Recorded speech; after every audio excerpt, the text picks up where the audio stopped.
grande ouverture à Rock Forest. Vous allez pouvoir retrouver tout ce qu'il faut pour faire votre épicerie en vrac. Et juste à côté, il y a l'Écolo Boutique aussi pour vos achats non alimentaires. La mission première du silo, c'est d'offrir des aliments le plus local possible, biologiques et avec le moins d'emballage possible. Donc, les contenants sont les bienvenus. Vous pouvez apporter les contenants que vous voulez. Et pour, bien sûr, les gens qui ont oublié leur contenant ou pour qui ça ne convient pas d'amener leur contenant, nous, on a tout ce qu'il faut pour faire les remplissages.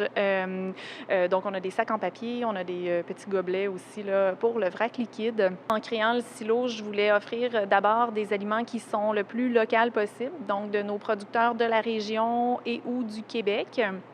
Donc, on se soucie vraiment du comment. Comment on va faire, comment nos aliments ils sont produits. Est-ce que c'est fait dans le respect des êtres humains qui travaillent la terre? Est-ce que c'est fait dans le respect de notre environnement, que ce soit nos cours d'eau, nos sols, donc pour que ce soit le plus viable longtemps possible?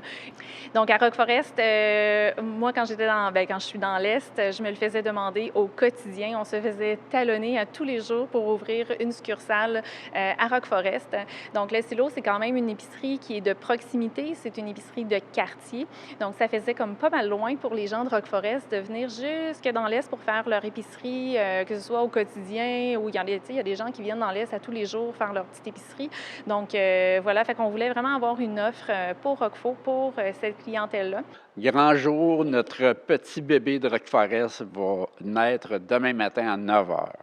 La mission de l'Écolo Boutique, c'est d'offrir l'option écologique de la consommation courante non alimentaire. Donc, nous, on se spécialise dans tout ce qui est produits d'entretien, soins corporels, ça va très large, au dentifrice, au déo, tout ça. On a au-dessus de 160 produits en vrac, donc on favorise beaucoup le vrac. On veut éliminer le plastique ou l'utilisation de plastique autant que possible, le rachat d'une bouteille de plastique autant que possible. Et on s'est écarté un petit peu les dernières années. On offre beaucoup de produits de fabrication. On se rend compte qu'il y a beaucoup de gens qui veulent faire du DIY, qui ont beaucoup de plaisir. Donc, on offre pas les équipements, mais les accessoires, les produits de base aussi également, là, qui sont très populaires. Avec le silo sur King-Yes, on s'est rendu compte rapidement que les clients du silo, c'était nos clients et vice-versa. On a géré une croissance qui est assez phénoménale. King-Yes, j'ai des employés qui sont merveilleux, qui ont réussi à gérer ça parce que le manque d'espace était criant chez nous.